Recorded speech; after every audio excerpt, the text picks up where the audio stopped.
This is the SF Productions Podcast Network.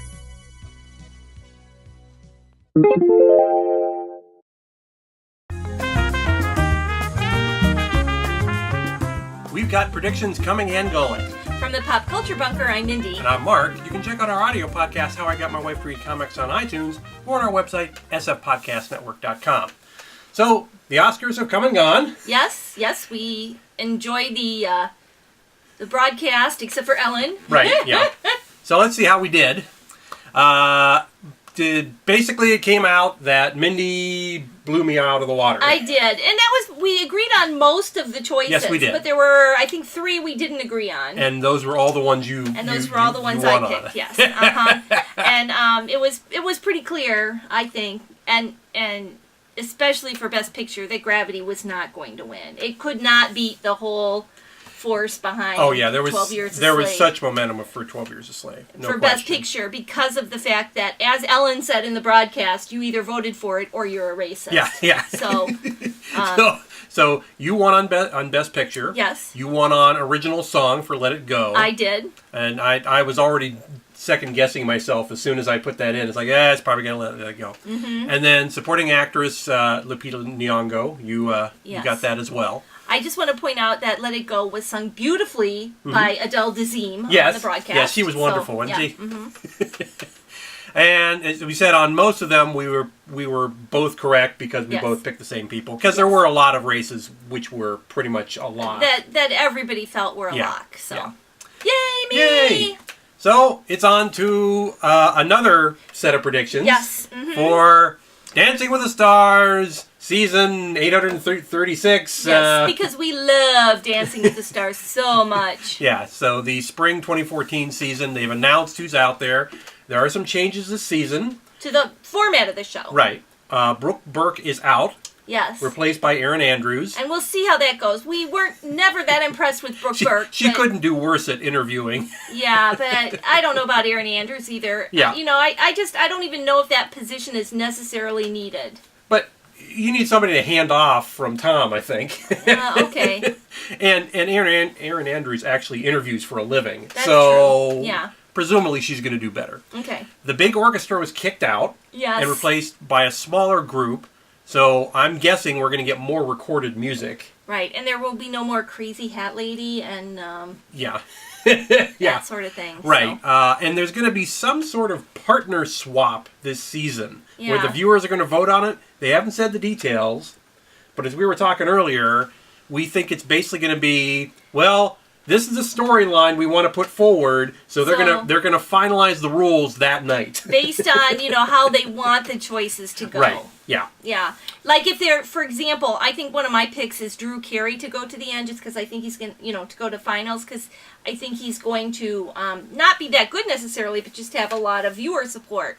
So if you suddenly take him away from his partner and put him with one of the less partners that doesn't attract votes, you'll get rid of him as not a good dancer. Right. If all the partners or the pros are kept in.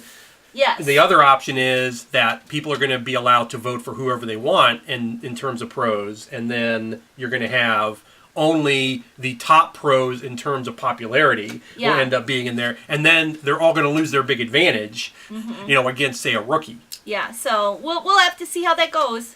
Right, and over the years, the show has come up with several check boxes in terms of who they cast. Right. We have athletes. Mm-hmm. We have a Disney star, synergy with ABC. Yeah. We have an ABC soap star, more synergy. Mm-hmm. We have reality show stars. We tend to have a controversial star. Yes. We tend to have an overweight star, and that's counter-programming for Biggest Loser. And then there's one or more ringers. Right. Now, they've kind of thrown a couple wrenches into that this year. With the ringers, for one thing, because we do have 2 ice dancers. Right, and gold medal winning ice dancers. So they're already used to moving to music. Right. And they're athletes. Yeah, so they have the endurance and the strength. Right. So, let's just go through all of them here. Okay. First off is Sean Avery, who's an ex-NHL player. Mm-hmm. He's partnered with Karina Smirnoff, who has won once, gotten second place twice, and third place once. Mm-hmm. I put them in about the middle of the pack, number 7. Yeah, and I think they're going to be eliminated fairly early. Because you just don't think he's very graceful being an NHL player. I think he may be like that football player we had the last time who kind of screwed me over in our predictions. Yeah, well, so you're hedging your bets. I'm hedging my bets and moving him to number 11. Right. Okay, then we've got Candace Cameron Bure, who was on Full House. Yes. And partnered with Mark Ballas. Mm-hmm. I put them at 9th. And I said 6th, but I also think that that's going to depend upon how our other ex-sitcom star does. Right, and I think it's going to depend on how early in the competition Mark Ballas does some goofy thing. Oh, that's that true makes too. Len mad. Yes. Now, Ballas has won twice. He's gotten second once, and he's gotten third twice. Mm-hmm. But I still bet, especially the last several seasons, somewhere early in the season, it seems like, he does something really controversial, and the judges hate it, and he's gone. Yeah. So that's why I put him fairly low in the rankings. Now, you mentioned Drew Carey. Yes. Who's partnered with Cheryl Burke, who won twice, second place twice, third place 3 times. Mm-hmm. Known for, of course, Price is Right. Price is Right, plus he's got a couple other shows that he's done that have been pretty... he had the Drew Carey show, and then he did Who's Line? The improv show, yeah. So he's got a big fan base, and I think that fan base, because it's spread across such a big demographic, is going to hold him in there until the finals. I put him at 3. So I put him at 6. I suspect you're more right than I am because of the popularity and the fact that he's very popular on Twitter. Yes. And he will be able to bring in, as you said, the older people who watch Price is Right, the college students who watch Price is Right. Yeah. Mm-hmm. All right. Meryl Davis, who's half of the gold medal winning ice dancing team. Mm-hmm. She is partnered with Maxim Shmerkovsky, coming back to the show. He's been off for a couple seasons. He's never won. He was second place once, and he was third place twice. We are both picking them for number 1. And the only reason I picked Meryl over Charlie, which is her ice dancing partner, is because of Maxim. Right. Yeah. I think that will be a huge benefit. Mm-hmm. Nene Leakes. I don't know if that's how you say it. Nene? I don't know. She's a reality show star of some ilk. She was on Housewives. Oh, okay. And she's partnered with Tony Dovolani, who has won once, has second place 0 times, and third place twice. I put them in about the middle of the pack, number 8, and you... I put them 12th because I really want her out. Yeah, it would be nice, but I suspect she'll stay around mainly due to popularity. I do not like the housewife shows, and I haven't liked Nene Leakes in some of the sitcoms roles she's had. I would just, I don't know. Yeah. Right. James Maslow, who's partnered with Peter Murgatroyd, who has won once, is a Disney show star and singer. Mm-hmm. Now, I put them in 4th place because of the whole Disney contingent tends to do fairly well. Now, you're hedging your bets here. I'm hedging my bets here because, again, there's another Disney star. Right, and that's Cody Simpson. Cody Simpson, and he's with a newcomer, right? Whitney Carson, a rookie. Right. Now, see, that's why I would put Cody lower because he's with a rookie. Now, the other possibility is that they'll both split the Disney kid vote. Yeah. And they'll both be out early. Right. That's possible. But, I did say James at number 4. I think I'm leaning towards him. He's a little bit older. Right. He's got, therefore, more life and dance experience. Right. And so I think he'll probably stay in longer than Cody, but, it could also be that they split that vote and they're both out sooner. Exactly.